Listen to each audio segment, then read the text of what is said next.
Hello friends, মিঠুর পাকশালায় আপনাদের সবাইকে স্বাগত। আজ আমি ওটস ও সুজির সাথে অল্প গাজর দিয়ে ভীষণই টেস্টি ও ভীষণই হেলদি একটা রেসিপি আপনাদের সাথে শেয়ার করছি। এই জন্য প্রথমে হাফ কাপ পরিমাণে ওটস নিয়েছি, ওই সাথে হাফ কাপ পরিমাণে সুজি নিয়েছি। এরপর সুজি ও ওটসটাকে খুব ভালো করে মিশিয়ে নিচ্ছি। এরপর এখানে কিছুটা দুধ নিয়ে নেব, দুধ দিয়ে এটাকে খুব ভালো করে একটু মিশিয়ে নেব। তো দুধটা নিয়েছি মেজারিং কাপ মেপে 1 কাপ। তো এই 1 কাপ দুধ পুরোটাই অল্প অল্প করে দিয়ে দেবো। তারপরে এই ওটস ও সুজির সাথে খুব ভালো করে মিশিয়ে নেব। সুজি ও ওটস অনেকটাই ভিজে থাকলে বেড়ে যায়, সেই জন্য এখানে দুধটা প্রথমে 1 কাপই দিয়ে দিচ্ছি, পরে প্রয়োজন হয়তো আবারও দেবো। তো সেই জন্য দুধটা একটু একটু করে দিয়ে এটাকে পুরো দুধটা দিয়ে খুব ভালো করে আগে ভিজিয়ে নেব। তো দেখুন পুরো 1 কাপ দুধে এখানে দিয়ে দিলাম। দুধটা হালকা গরম আছে, এইরকম অবস্থায় নিয়েছি। দুধটা গরম থাকলে সুজি ও ওটসটা খুব ভালো মতো নরম হয়ে যাবে, সেজন্য হালকা গরম দুধের ব্যবহার এখানে করেছি। তো দুধটা দিয়ে খুব ভালো করে দেখুন এখন মেশানো হয়ে গেছে। এরপর এটাকে ঢাকা দিয়ে 10 মিনিটের জন্য রেখে দেবো। তো এখন এটাকে রেস্টে রেখে দিলাম। এদিকে আমি কয়েকটা কলা পাতা কেটে নিয়েছি। এখানে আমি মোট 5টা মতো কলা পাতা এভাবে লম্বা লম্বা করে একটু কেটে নিয়েছি। তারপর এগুলোকে খুব পরিষ্কার করে ধুয়ে নিয়েছি। এরপর একটা শুকনো কাপড় দিয়ে এগুলোকে একটু মুছে নেব। তারপর এগুলোকে একটু হালকা আঁচে খুব ভালো করে সেঁকে নেব। তাহলে পাতাটা নরম হয়ে যাবে এবং এটা পরে আর ফেটে যাবে না। তো বন্ধুরা, আজকের রেসিপিটা আমি খুবই অল্প তেল দিয়ে ভীষণই হেলদিভাবে এটাকে রেডি করেছি, সেই জন্য আমি এগুলোকে পাতার মধ্যে দিয়ে রেডি করেছি। এইভাবে কলা পাতার মধ্যে দিয়ে যদি এটা রেডি করা হয় তাহলে তেল একদমই লাগবে না, খুবই নামমাত্র 1 ফোঁটা 2 ফোঁটা তেল দিয়ে এটা রেডি হয়ে যাবে। তো দেখুন এখন গ্যাসটা অন করে দিয়ে গ্যাসের মধ্যে এইভাবে অল্প অল্প করে এই কলা পাতাগুলো দিয়ে সেঁকে নিচ্ছি। এগুলো আঁচের মধ্যে একদমই ফেলে রাখা যাবে না, এইভাবে আঁচের উপরে অল্প অল্প করে দিয়ে সরিয়ে নিতে হবে। তারপর এগুলোকে একটু গরম করে নিতে হবে। তো দেখতেই পাচ্ছেন এইভাবে অল্প অল্প করে দিয়ে প্রত্যেকটা পাতাকে একটু সেঁকে নিচ্ছি, তাহলে পাতাটা নরম হয়ে যাবে এবং এটা আর ফেটে যাওয়ার ভয় থাকবে না। তো এইভাবে প্রত্যেকটা কলা পাতাকেই আমি খুব ভালো করে একটু সেঁকে নিচ্ছি। তো বন্ধুরা, আজকের রেসিপিটা সম্পূর্ণ নতুন ধরনের একটা রেসিপিটা যদি আপনাদের ভালো লেগে থাকে তাহলে অবশ্যই বন্ধুদের সাথে একটু শেয়ার করে দেবেন এবং রেসিপি ভালো লাগলে একটা লাইক করতে ভুলবেন না। তো দেখুন কলা পাতাগুলো এখন সেঁকে রেডি করে নিয়েছি। এদিকে ওটস ও সুজির মিশ্রণটা দেখুন দুধটা টেনে নিয়ে অনেকটাই শুকনো হয়ে গেছে।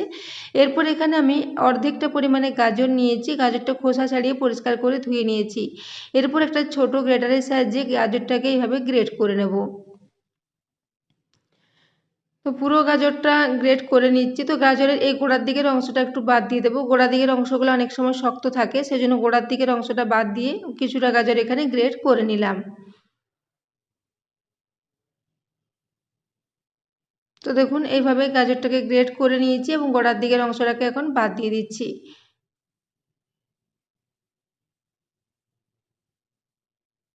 তো এই অংশটা রেখে দিলাম। এরপর আমি এখানে নিয়ে নিচ্ছি প্রায় 7 থেকে 8টা কাজু নিয়েছিলাম। কাজুটাকে হামালদিস্তায় দিয়ে একটু আধভাঙা করে গুঁড়ো করে নিয়েছি। এর সাথেই 1 মুঠো পরিমাণে কিশমিশ, সেটাকে একটু ছোটো টুকরো করে কেটে নিয়েছিলাম, সেই কিশমিশটা এখানে দিয়ে দিয়েছি।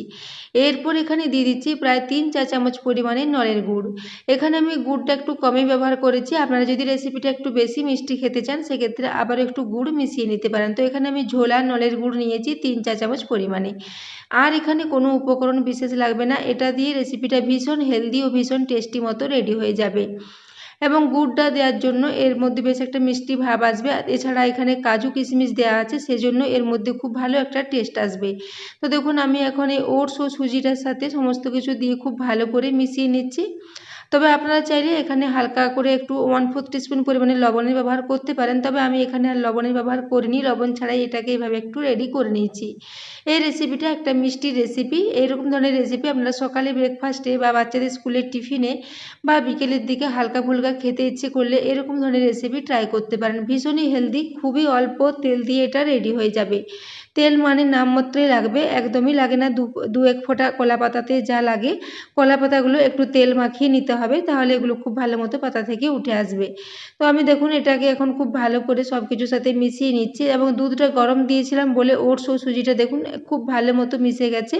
এবং ব্যাটারের কনসিস্টেন্সিটা দেখুন এরকম বেশ একটা পুরো ঘনত্বের ব্যাটার রেডি করতে হবে। ব্যাটারটা একদমই বেশি পাতলা করলে চলবে না। তো এখন এই প্রত্যেকটা কলা পাতাকে সেঁকে নেওয়ার পর আবারও নিয়ে নিচ্ছি। তো দেখুন এখানে এরপর একটু তেল দিয়ে মাখিয়ে নিচ্ছি। এখানে আমি অলিভ অয়েলের ব্যবহার করছি। আমি এখন এই রেসিপিগুলো প্রায় দিনই অলিভ অয়েলেই তৈরি করে থাকি। অলিভ অয়েল আমাদের আমাদের শরীরের পক্ষে অনেকটাই হেলদি। তো আপনারা চাইলে এগুলোকে যে কোনো কুকিং অয়েল, ঘি অথবা বাটার দিয়েও এটাকে রেডি করে নিতে পারেন, সেক্ষেত্রে এটা ভীষণই হেলদি হবে। তো আমি দেখুন একটু করে অলিভ অয়েল প্রত্যেকটা পাতাতে মাখিয়ে নিচ্ছি। তো এইভাবে প্রত্যেকটা পাতাতে অলিভ অয়েল মাখিয়ে নিয়েছি। এরপর এই যে ব্যাটারটা রেডি করেছি, এখান থেকে 2 থেকে 3 চামচ পরিমাণে ব্যাটার এই পাতার মধ্যে দিয়ে দেব। তো দেখুন তেলটা দিয়ে মাখিয়ে নেওয়ার পর এখানে ব্যাটারটা কিছুটা দিয়ে দিয়েছি। তারপর এভাবে মাঝ বরাবর একটু লম্বা লম্বা করে হাতে করে ছড়িয়ে নিচ্ছি। তারপর দুদিক থেকে পাতাটা একটু ঢাকা দিয়ে দেব। তো যেহেতু পাতাটা তেল মাখানো আছে, এটার সাথে খুব ভালো মতো এটা লেগে যাবে এবং মিশ্রণটা যেহেতু অনেকটাই নরম আছে, খুব সহজে এর মধ্যে লেগে থাকবে, এটা একদমই উঠে যাবে না। তো দেখুন এখানে একটা এইভাবে রেডি করে নিয়েছি, আবারও একটা আপনাদের দেখিয়ে দিচ্ছি। এগুলো আর কোনো কিছুরই করার প্রয়োজন নেই, দুদিক থেকে একটু ঢাকা দিয়ে দিলে হবে, এগুলো আর খুলে যাবে না। তো দেখুন আমি এইভাবে আবারও একটা এখানে রেডি করে নিলাম। এইভাবে কিছুটা পরিমাণে ব্যাটার দিয়ে এইভাবে দুদিক থেকে পাতাটা একটু ঢাকা দিয়ে দিলে খুব সহজে এটা রেডি হয়ে যাবে। তো বন্ধুরা, আজকের রেসিপিটা যদি ভালো লেগে থাকে তাহলে অবশ্যই চ্যানেলটি সাবস্ক্রাইব করে আমার পাশে থাকবেন এবং পাশে থাকা বেল আইকনটি অবশ্যই প্রেস করে রাখবেন।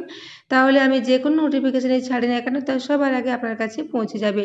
তো দেখুন এখানে দুটো রেডি করে নিয়েছি, এইভাবে আমি বাকিগুলোকে একইভাবে রেডি করে নেব। তো আমি এখানে যে পরিমাণে ব্যাটার নিয়েছিলাম তা দিয়ে মোট 5টা কলা পাতাতে 5টা নাস্তা আমার রেডি হয়ে গেছে। এরপর আমি দেখুন যে তেলটা একটু বেঁচেছিল বাটিতে, প্রায় 1.5 চা চামচ পরিমাণে হবে, সেই তেলটা একটা তাওয়ার মধ্যে দিয়ে দিলাম। এরপর আমি তাওয়াটার চারিদিকে তেলটাকে একটু এভাবে হাতার সাহায্যে ছড়িয়ে নিচ্ছি। তাওয়াটা গরম হয়ে যাওয়ার পর গ্যাসের ফ্লেমটা লো করে দিয়েছি। এরপর লো ফ্লেমে ওই নাস্তাগুলো একে একে দিয়ে দেব। তো এখানে এগুলো একেবারে সবগুলো দেওয়া যাবে না, তাই 3টে করে প্রথমে দেব, পরে ব্যাচে আবারও 2টো রেডি করে নেব। তো দেখুন এইভাবে 2টো দিয়ে দিয়েছি, আবারও একটা এখানে জায়গা করে দিয়ে দিচ্ছি। তো এইভাবে এখানে 3টে দিয়ে দিয়েছি। তারপর এগুলোকে ঢাকা দিয়ে মাত্র 5 মিনিটের জন্য রেখে দেবো। 5 মিনিটের মধ্যে এগুলো খুব ভালো মতো শুকিয়ে একদিকটা অনেকটাই রান্না হয়ে যাবে। তো দেখুন ঢাকা দিয়ে 5 মিনিট পর এটাকে খুলে নিলাম। 5 মিনিট পর এগুলোকে উল্টে নেব। নিচের দিকটা এখন খুব ভালো মতো ভাজা হয়ে গেছে এবং উপরটাও খুব ভালো মতোই শুকিয়ে গেছে, কিন্তু তা সত্ত্বেও এর টেস্টটা আরেকটু যাতে ভালো হয়, আরেকটু যাতে ভাজা ভাজা হয়, সেই জন্য এগুলোকে উল্টে দিয়ে নিচের দিকটা আবারও 2 মিনিটের জন্য রেখে দেব। প্রায় 5 থেকে 7 মিনিটের মধ্যে এগুলো শুকিয়ে একদমই খুব ভালো মতো রেডি হয়ে যাবে, একদমই আর কাঁচা থাকবে না। তো দেখুন এরপর আমি আবারও ঢাকা দিয়ে 2 মিনিটের জন্য রেখে দিলাম। প্রথমে 5 মিনিট রেখেছিলাম লো ফ্লেমে, পরে আবারও 2 মিনিট রেখে দিয়েছিলাম লো ফ্লেমে। তো এইভাবে মোট 7 মিনিটের মধ্যে এগুলো রেডি হয়ে গেছে।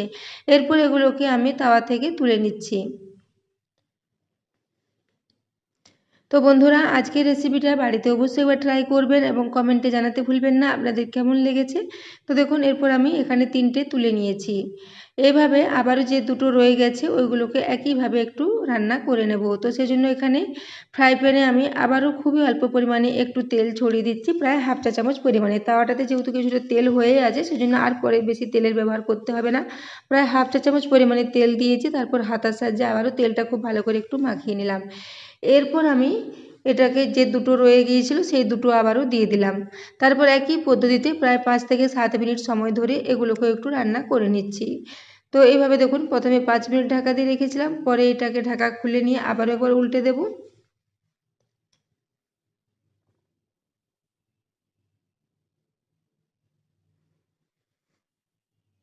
তো এরপর আমি দেখুন এগুলোকে আবার উল্টে একটু ঢাকা দিয়ে দিলাম। পুরো রান্নাটা লো ফ্লেমেই করতে হবে, ফ্লেম একদমই বাড়ানো চলবে না। লো ফ্লেমে হলে এগুলো খুব ভালো মতো রান্না হয়ে যাবে, হাই ফ্লেমে হলে এগুলো খুব বেশি কালো হয়ে যাবে এবং টেস্টও ভালো হবে না।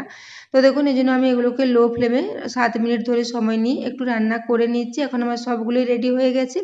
এরপর এগুলোকে পাতা থেকে ছাড়িয়ে নেব, তারপর এগুলোকে প্লেটে সার্ভ করে দেবো। তো দেখুন একটা এখানে খুলে দেখিয়ে দিচ্ছি, দেখুন কালারটাও খুবই সুন্দর এসেছে নলের গুড় দেওয়ার জন্য এবং টেস্টটা অসাধারণ হয়েছিল।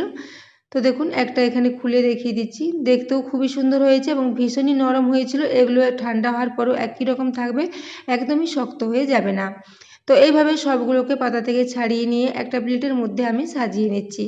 এগুলো যদি আপনারা চান তো একটু নলেন গুড়ের সাথে সার্ভ করতে পারেন, তাছাড়া এগুলো খেতে এমনিতেই ভীষণই ভালো লাগবে। এছাড়া এগুলোকে যে কোনো ফ্রুটসের সাথে সার্ভ করতে পারেন। তো দেখুন এরপর আমি এগুলোকে একে একে পাতা থেকে খুলে একটা প্লেটের মধ্যে সাজিয়ে এগুলোকে সার্ভ করে দিলাম। তো দেখতেই পাচ্ছেন এগুলো কতটা লোভনীয় হয়েছে, ভীষণ টেস্টি মতো রেডি হয়েছিল। তো বন্ধুরা, আমরা প্রায় এরকম ধরনের হেলদি রেসিপি খেতে পছন্দ করি, তো এই রেসিপিটি আপনারা অবশ্যই ট্রাই করবেন।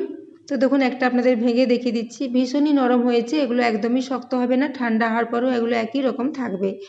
তো এখানে আপনাদের আর একটা দেখিয়ে দিচ্ছি, দেখুন দেখেই বুঝতে পারছেন এগুলো কতটা নরম মতো রেডি হয়েছে এবং খুব ভালো মতো ভেতর পর্যন্ত রান্না হয়ে গেছে। এছাড়া ড্রাই ফ্রুটস দেওয়ার জন্য টেস্টটা ভীষণই ভালো হয়েছিল।